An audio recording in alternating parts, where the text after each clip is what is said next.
Bipolar मुकाबला हो गया है। एक तरफ या तो कट्टर हिंदुत्व चल रहा है, और एक तरफ कौन उसके खिलाफ है और कौन उसके साथ क्योंकि बाकी जो उनकी विचारधारा थी कि कभी बाला साहब ठाकरे जी की कि वो कभी एनसीपी और कांग्रेस के साथ नहीं जाने वाले थे। वो दोनों जो शिवसेना के दो धड़े हुए, वो दोनों उनके साथ गए और उनकी गोद में जाके बैठे आज के डेट। सबसे पहले मैं आपसे पहली लाइन में ये बोलना चाहता हूँ, पूछना चाहता हूँ कि क्या इलेक्शन के बाद मस्जिदों से लाउडस्पीकर हटा दिए जाएंगे? कहा जाता है कि जो बाला साहब ठाकरे हैं, उनके जो विचारधारा है वो पूरी राज ठाकरे वो लेगेसी सब फॉलो करते हैं। तो जितना उतना स्टारडम था और उतने लोग बाला साहब को पसंद करते हैं, उतने ही लोग राज ठाकरे को भी पसंद करते हैं आज। तो हो सकता है कि कहीं बहुत सारी जगह है जहाँ पे शिवसेना के खिलाफ, और वो शिवसेना उद्धव ठाकरे बाला साहब ठाकरे जो पक्ष है उनके खिलाफ देखो, महारथ अगर आते हैं। 38 एमएलए के साथ, विधायकों के साथ, अगर एक नाथ शिंदे जी मुख्यमंत्री बने रह सकते हैं इतने सालों तक, लगभग 2 ढाई साल, तो 135 सीटों पे राज ठाकरे जी की पार्टी लड़ रही है। अगर वो डबल डिजिट में आ जाते हैं और कुछ ऐसा सिचुएशन बनता है जहां पर बीजेपी को एक after election, post election tactical alliance करना हुआ, तो वो ज्यादा कंफर्टेबल, बिल्कुल, क्योंकि इनके पारिवारिक और राजनीतिक और विचारधारा के साथ भी बहुत कोलैबोरेटिव सारी चीजें हैं भाजपा के साथ, तो वो क्यों नहीं, हो सकता है राज ठाकरे अगले मुख्यमंत्री या फिर उप मुख्यमंत्री, डिप्टी सीएम हो। थोड़ा एक जवाब बस ऐसे दियो कि मर जाते, लेकिन उनके साथ जाना उन्हें पसंद नहीं था। ये वो ठीक है। ठीक है। ये भाई, तो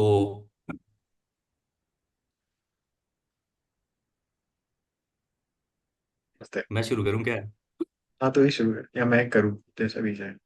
मैं करता तू हूं कि कर। आज हाँ। आप मुझे देख के हैरत हैरत में पड़ गए होंगे। नहीं यार, अच्छा फिर अच्छा। तू ही शुरू कर, तू शुरू कर कि आज हम हिंदी में बोल रहे हैं क्योंकि हम्म। हमारे साथ, हम सिर्फ पूरे हाँ। राष्ट्र को बताना चाहते हैं। पब्लिक हम्म। की डिमांड थी, तो ऐसे शुरू हो जाए भाई। थोड़ा शॉर्ट में खत्म कर दियो। नमस्कार. मी सोहम बाळापुरे आपल्या सगळ्यांचं स्वागत करतो पॉझिटिव्ह महाराष्ट्रावर. आणि आज आपण थोडं हिंदीमध्ये चर्चा करणार आहोत. काही जे दिल्ली, उत्तर प्रदेश इकडचे जे पत्रकार मित्र आहेत ते सुद्धा महाराष्ट्राची राजनीती आणि महाराष्ट्राचं राजकीय जे काही निवडणुकीच्या अनुषंगाने जे काही सुरू आहे घडामोडी, ती जाणून घेण्यासाठी इथे आले आहेत. तर ते सुद्धा आपल्यासोबत आहेत. तर आता थोडा हिंदीमध्ये आपण हा व्हिडिओ असणार आहे आणि काही व्हिडिओ आपले हिंदीमध्ये येणार आहेत आपल्या प्रेक्षकांसाठी, आणि तसंच महाराष्ट्राच्या बाहेरच्या प्रेक्षकांसाठी सुद्धा, जे महाराष्ट्राच्या राजकारणामध्ये ज्यांना आवड आहे आणि एकंदरीत काय होतंय हे जाणून घेण्याची इच्छुक आहेत. तर हमारे साथ है सिद्धार्थ शुक्ला, जो फिलहाल अभी नागपुर में है। और सिद्धार्थ थोड़ा ग्राउंड पे जाके देख रहे हैं कि एक्चुअल क्या सी चीजें हो रही है, और महाराष्ट्र की पॉलिटिक्स और महाराष्ट्र के लोग क्या कह रहे हैं। तो कैसा रहा सिद्धार्थ आपका हाँ, नागपुर सबसे में? पहले आपके सभी दर्शकों का बहुत बहुत धन्यवाद, और आपका भी, आपने मुझे बुलाया और एक मौका दिया। बहुत सारे कुछ सवाल हैं ऐसे पूछने का। और इस वक्त महाराष्ट्र की राजनीति जो है, जो मैं देख पा रहा हूँ, ग्राउंड पे भी मैं गया, मुंबई भी था, फिर औरंगाबाद गया, और अभी मैं नागपुर में हूँ। तो मैंने बहुत कुछ देखा है सोहम। इस समय पूरा बाइपोलर मुकाबला हो गया है। एक तरफ या तो कट्टर हिंदुत्व चल रहा है, और एक तरफ कौन उसके खिलाफ है और कौन उसके साथ है महाराष्ट्र के अंदर। तो ये पॉलिटिक्स इस छोर पे आ चुकी है, और ये अगले जो 3 4 5 दिन है, ये बहुत ज्यादा निर्णायक होंगे। तो इसीलिए मुझे ये सवाल पूछना था। सबसे पहले मैं टाइम वेस्ट नहीं करूंगा, सबसे पहले मैं आपसे पहली लाइन में ये बोलना चाहता हूँ, पूछना चाहता हूँ कि क्या इलेक्शन के बाद मस्जिदों से लाउडस्पीकर हटा दिए जाएंगे? नहीं, हो सकता है आप इलेक्शन थोड़ा के बाद। कंफ्यूज हो रहे होंगे मैंने ये क्यों पूछा है, लेकिन मेन फैक्टर आप समझ जाइए, इस पूरे जो चर्चा होगी ये राज ठाकरे जी के ऊपर होगी, आसपास वो होगी कि उन्होंने जो बोला है, उनके जो वादे किए हैं, इसलिए मैंने ये लाइन पूछी। तो आपका क्या लगता है, आपको क्या लगता है, ये जो पूरा मामला हुआ, उनके घोषणा पत्र उन्होंने लिखा उस पे? नहीं नहीं, घोषणा पत्र में उस चीज का मतलब ये नहीं था, बट उन्होंने जो अपनी सभाओं में कहा था कि अगर मेरी पूरी सत्ता आई हाथ में, तो 48 आवर्स के अंदर ही अंदर ये महाराष्ट्र में जितने भी लाउड स्पीकर है मस्जिदों के ऊपर वो सारे हटा दिए जाएंगे। और अगर सत्ता आती है और अगर महाराष्ट्र नवनिर्माण मतलब राज ठाकरे अगर सत्ता में विराजमान होते हैं, तो हाँ, ये हो सकता है कि 48 आवर्स में लाउड स्पीकर हट सकते हैं। बट अभी तक वैसा सिचुएशन नहीं है जो भी देखा जा सकता है। तो बट देखेंगे आगे क्या होता है। लेकिन सोहम, मैं ये इसीलिए पूछ रहा हूं क्योंकि इस वक्त जो मैं ग्राउंड पे लोगों से बात किया तो लोगों ने बोला जो हिंदुत्ववादी विचारधारा के जो वोटर्स हैं, जो लगातार वोट करते हैं बाला साहब ठाकरे जी के समय से, 80s से, पूरे महाराष्ट्र में और अलग अलग जिलों में भी, उन्होंने यही बोला कि आज के डेट में सिंगल जो पार्टी है जो हिंदुओं के साथ है, जो सिर्फ हिंदुत्व के साथ और सच में बाला साहब ठाकरे जो हैं उनके विचारधारा पे चल रही है, वो सिर्फ और सिर्फ मन से है, राज ठाकरे जी की पार्टी। क्योंकि बाकी जो उनकी विचारधारा थे कि कभी बाला साहब ठाकरे जी की, कि वो कभी एनसीपी और कांग्रेस के साथ नहीं जाने वाले थे, वो दोनों जो शिवसेना के दो धड़े हुए, वो दोनों उनके साथ गए और उनकी गोद में जाके बैठे आज के डेट में। बस यही है जो आज तक वो अलायंस नहीं किया इन्होंने और आज भी खड़े हैं अकेले अपने दम पे। तो वही हिंदुत्ववादी जो विचारधारा के लोग हैं वो कंफ्यूज हैं कि जहां पर मनसे और शिवसेना दोनों के कैंडिडेट खड़े हैं, तो क्यों ना हम लोग मनसे वालों को वोट दें। क्यों हम उनको वोट दें जो सब एनसीपी के साथ है, जिनके खिलाफ पूरी लड़ाई लड़ी बाला साहब ठाकरे जी ने, जिस विचारधारा के खिलाफ। ये बात सही है, ये बात भी सही है कि महायुति में भी एकनाथ शिंदे के साथ अजित पवार का गठ है। तो ये फैक्टर हम्म। है कि दोनों के साथ भी, मतलब दोनों भी शिवसेना जो बोल रही है कि हम असली शिवसेना है, वो उनके दोनों के साथ भी राष्ट्रवादी राष्ट्रवादी कांग्रेस और राष्ट्रवादी शरद पवार गठ है। तो एक ही ऐसा पक्ष है जो महाराष्ट्र नवनिर्माण सेना है, उनके साथ वो अपनी एक पॉलिसी लेकर चल रहे हैं, और वो किसी के साथ गठबंधन में नहीं है, किसी के साथ आघाड़ी में नहीं है, किसी के साथ महायुति में भी नहीं है। तो इसलिए उनका जो मेजर जो सिटी है, मेट्रो सिटी, वहां पे जो पब्लिक अपील कर रही है, मतलब राज ठाकरे जो पब्लिक को अपील कर रहे हैं, वो पब्लिक के मन में जा रही है, और पब्लिक राज ठाकरे के बारे में सोच रहे हैं कि नहीं, ये आदमी मतलब जो भी पॉलिटिक्स पिछले कुछ दिनों से महाराष्ट्र में हुई, उसमें एक ही पक्ष और एक ही पार्टी ऐसी है जो महाराष्ट्र नवनिर्माण सेना है, जो अकेली थी और आज भी अकेली है, और चल रही है अपना अपने वसूल और अपने जो भी कुछ पॉइंट्स है उनको लेकर चल रही है, आगे चल रही है। तो हो सकता है कि और दूसरा भी ये भी देखा जाता है कि जो बाला साहब ठाकरे हैं, उनके जो विचारधारा है, वो पूरी राज ठाकरे वो लेगेसी सब फॉलो करते हैं। तो जितना उतना स्टारडम था और उतने लोग बाला साहब को पसंद करते हैं, उतने ही लोग राज ठाकरे को भी पसंद करते हैं आज।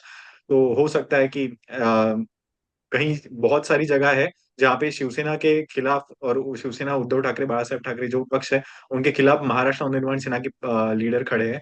तो हो सकता है कुछ अगर हो जाए पार्टी मतलब पॉलिटिक्स में, ये तो 23 तारीख को पता चलेगा कि कितने लोग राज ठाकरे जी के तो चुन हम के अगर आते हैं।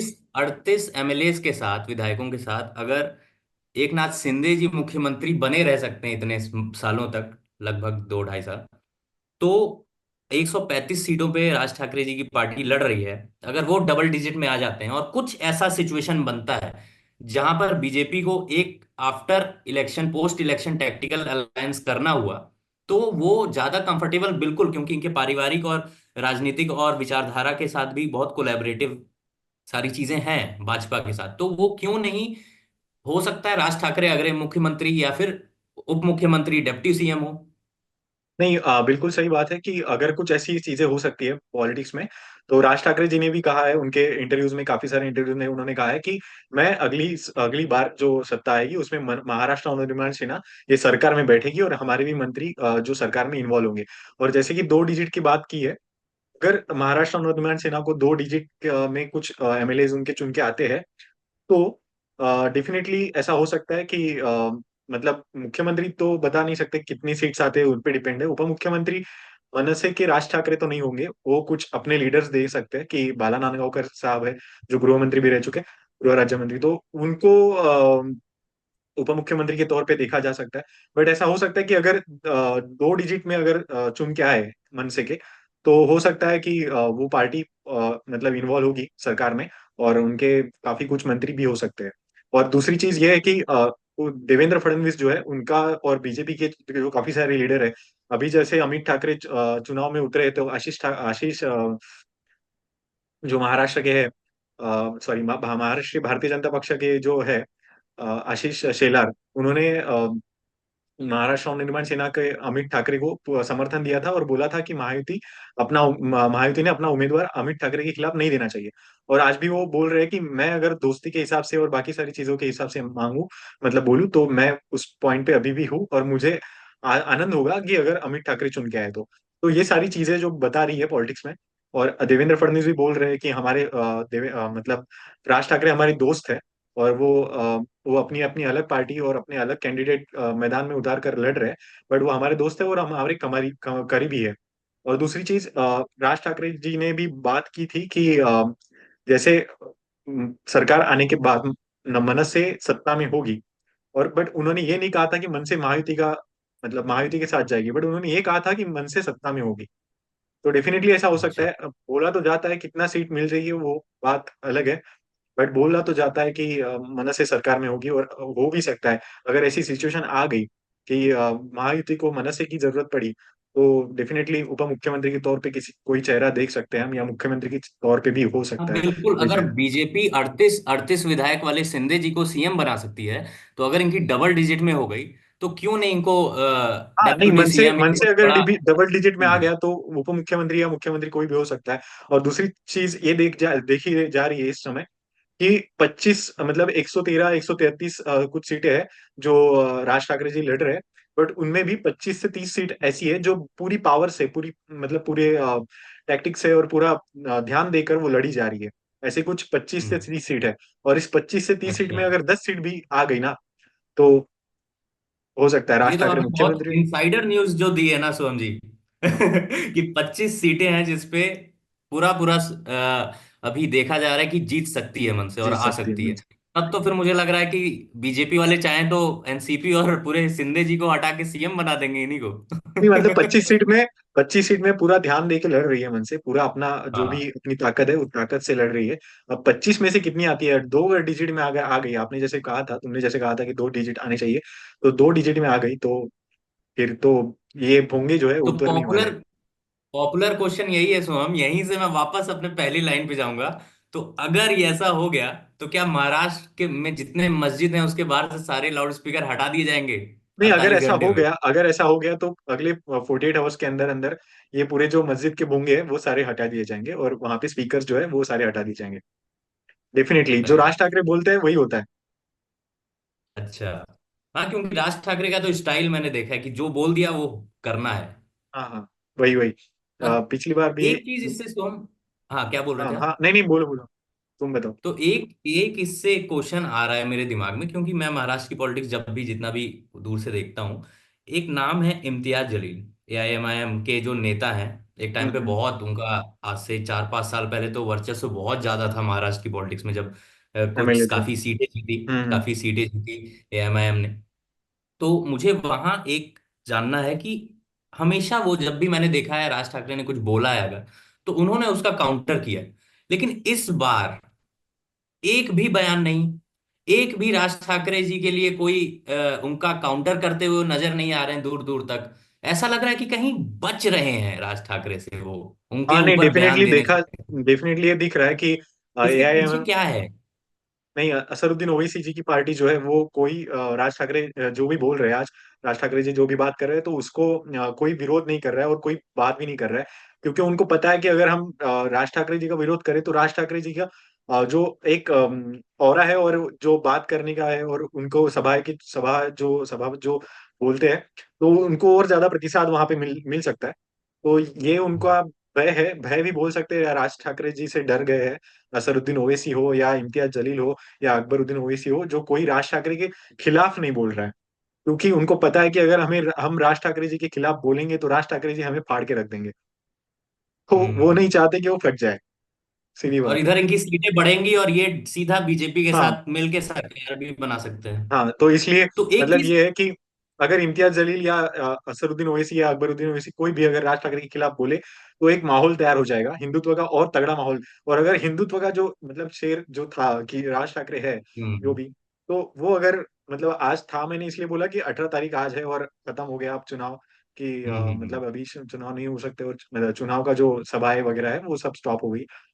तो अब वो सारी चीजें नहीं हो सकती, इसलिए वो इनके खिलाफ नहीं बोले, क्योंकि ये नहीं चाहते थे कि राज ठाकरे एकदम एंग्री यंग मैन जो थे वो उनका पूरा जाग हम्म। उठे, और जो हिंदुत्व का मुद्दा है वो और ज्यादा तगड़ा हो जाए, क्योंकि फिर ये कुछ नहीं बचेंगे अगर राज ठाकरे तो पूरा मतलब ये नहीं जैसे। चाहते थे कि राज ठाकरे के अंदर बाला साहब ठाकरे जी का आत्मा आ जाए। हाँ हाँ, वही मतलब जो भी है, बाला साहब जी का आत्मा हम्म। आ जाए या राज ठाकरे खुद जिंदा हो जाए, तो वो नहीं चाहते थे। तो ये जो कमरे के अंदर जो पॉलिटिक्स चल रही है, जिसमें कब क्या बोलना है क्या नहीं बोलना है सोहम, क्या ये मैं देख पा रहा हूं? और जैसे हमने पूरी कॉन्वर्जेशन की अभी पिछले जितने भी मिनट में, तो ये पता चला कि कैसे बीजेपी के पास एक और ऑप्शन है, और ये चीज इधर महायुति जान रही है ना, और महाविकास अघाड़ी भी जान रही है। तो ये ऐसा तो नहीं है कि कहीं एआईएमआईएम बी टीम है महाविकास अघाड़ी, ये जो फॉर्मेशन है इनकी, कि कब क्या बोलना है क्या नहीं, क्योंकि उद्धव ठाकरे उधर अभी गठबंधन में है। तो क्या लग रहा है, इसलिए ये एआईएम वाले नहीं बोल रहे हैं, ये जो हमारे इम्तियाज जलील जी हैं वो नहीं नहीं, बोल कौन रहे हैं और बच रहे हैं? कौन ये किसकी भी बी हो टीम सकता है, है क्या कौन पॉसिबिलिटी? कौन किसकी बी टीम है, कौन किसकी ए टीम है, ये तो हम नहीं बता सकते अभी तो, मतलब। बट जो भी देखा जा रहा है कि ज्यादा नहीं बोल पा रहे, और जो भी मतलब उलेमा बोर्ड है या मुस्लिम पर्सनल लॉ बोर्ड है, उनका भी जो सहमति मिली है, उन्होंने जिनको पाठिंबा दिया है, मतलब सपोर्ट दिया है, वो महाविकास आघाड़ी को दिया है, एमआईएम को नहीं दिया है, मतलब अच्छा। असरुद्दीन ओवैसी को नहीं दिया है। तो उन्होंने पूरे हम्म। 279, सॉरी, 279, हाँ, सीट्स है जहाँ पे उन्होंने महाविकास आघाड़ी को पाठिंबा दिया है। शरद पवार, उद्धव ठाकरे और नाना पटोले जी, उन्होंने बात की है, मतलब उनको समर्थन पत्र दिया है। उलेमा बोर्ड है या पर्सनल लॉ बोर्ड है, उसके खिलाफ आशीष शेलार जो है, उन्होंने भी आवाज उठाई थी कि ऐसा ऐसा वोट जिहाद हो रहा है और वोटों की राजनीति हो रही है। तो एमआईएम जो असरुद्दीन ओवैसी की है, उनका तो कुछ इस मतलब इलेक्शन में तो कुछ नहीं हो पाएगा। पार्टी ए, मतलब बी टीम होगी या ए सी टीम होगी, वो तो 23rd को ही पता चलेगा। वैसे प्रकाश आंबेडकर जी भी उतरे हैं, तो उनको भी बोला जाता है कि बी टीम है वगैरह वगैरह। बट अभी तो कुछ नहीं बोल सकते उसके बारे में। एक आखिरी सवाल सोम, कि क्या ये इलेक्शन हिंदू हृदय सम्राट बाला साहब ठाकरे जी वर्सेस जनाब बाला साहब ठाकरे जी हो गया है? हाँ, वो भी ज्यादा हुआ है, जनाब बाला साहब ठाकरे भी हुआ है। और वो भी इसीलिए हुआ है कि राज ठाकरे जी ने अपनी रैली में संबोधित करते हुए कहा था कि मैंने खुद आंखों में देखा, कुछ पोस्टर्स तो सोशल मीडिया नहीं, में भी क्योंकि आए थे बहुत कि से पोस्टर्स हम हाँ, मुझे भी दिखाए लोगों ने जहां पर जनाब बाला साहब ठाकरे जी जनाब लिखा बाला गया है। साहब ठाकरे। और ये बहुत बुरी बात है कि शिवसेना जो एक, उद्धव ठाकरे की जो जिनको पार्टी है हिंदू हृदय उन्होंने भी सम्राट, ऐसे। हाँ, जिनको हिंदू हृदय सम्राट कहा जाता था, उनके नाम के सामने अब जनाब बाला साहब ठाकरे बोल रहे हैं, जनाब उद्धव ठाकरे और जनाब बाला साहब ठाकरे ऐसे। तो ये बहुत बुरी बात है। और राज ठाकरे जी ने ये मुद्दा अपनी रैली में उपस्थित किया था।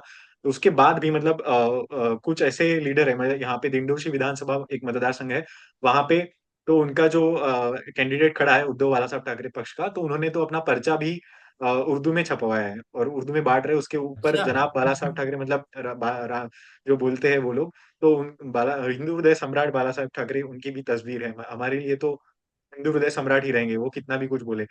बट उसके बाद और भी कुछ लोग हैं जो अभी, एक वीडियो भी आया था सामने कि उन्होंने कहा था कि वोट जिहाद के ऊपर ही कुछ हुआ था।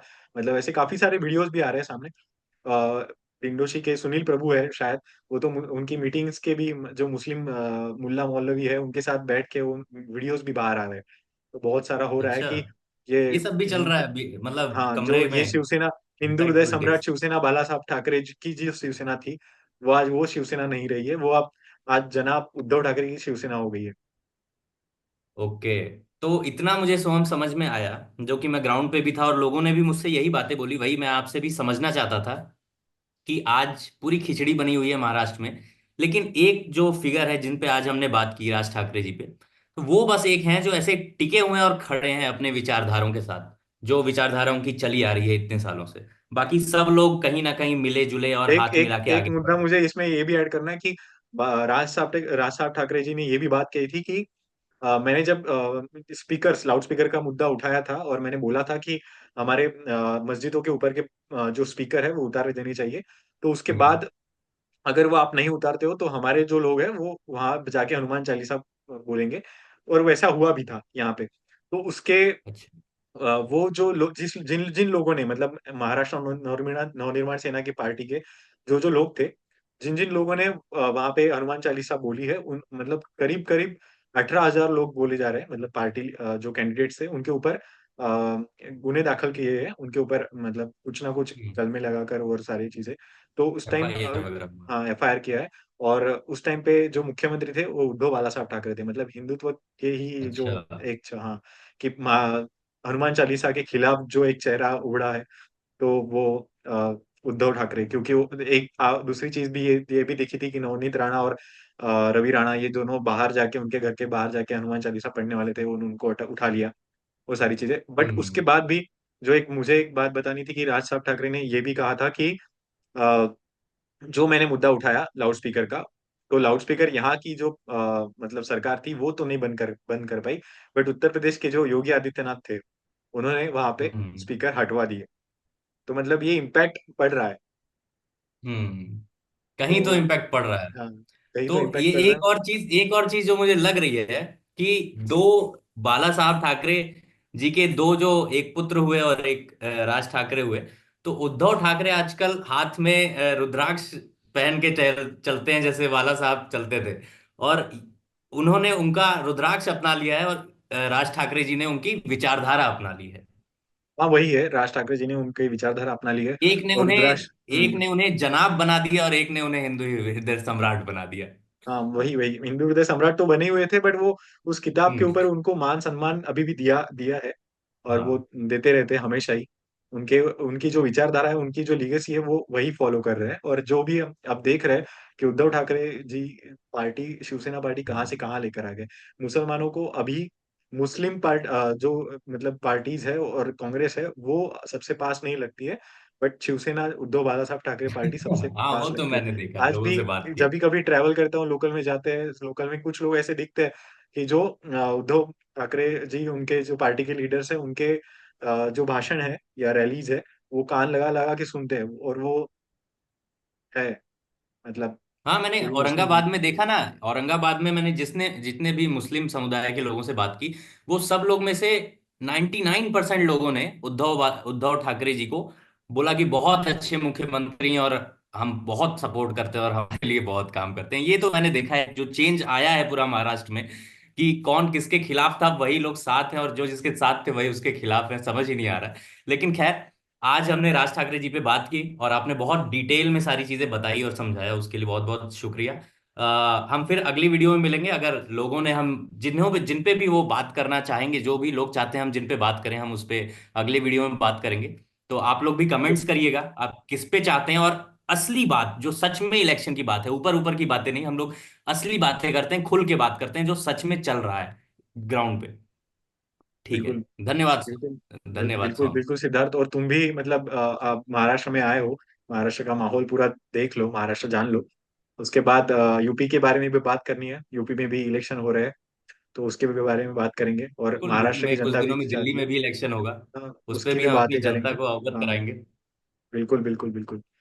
ठीक है, फिर मिलते हैं अगले वीडियो में अगले टॉपिक के साथ। और आपको भी अगर कुछ लगता है, मतलब मराठी में बोलता हूँ मैं, की तुम्हाला पण काही वाटत असेल कुठल्या टॉपिकवर आम्ही बोलावं, तर त्यावर सुद्धा तुम्ही आम्हाला कमेंटमध्ये सांगू शकता। आणि हा व्हिडिओ कसा वाटला हे सुद्धा आम्हाला कळवा।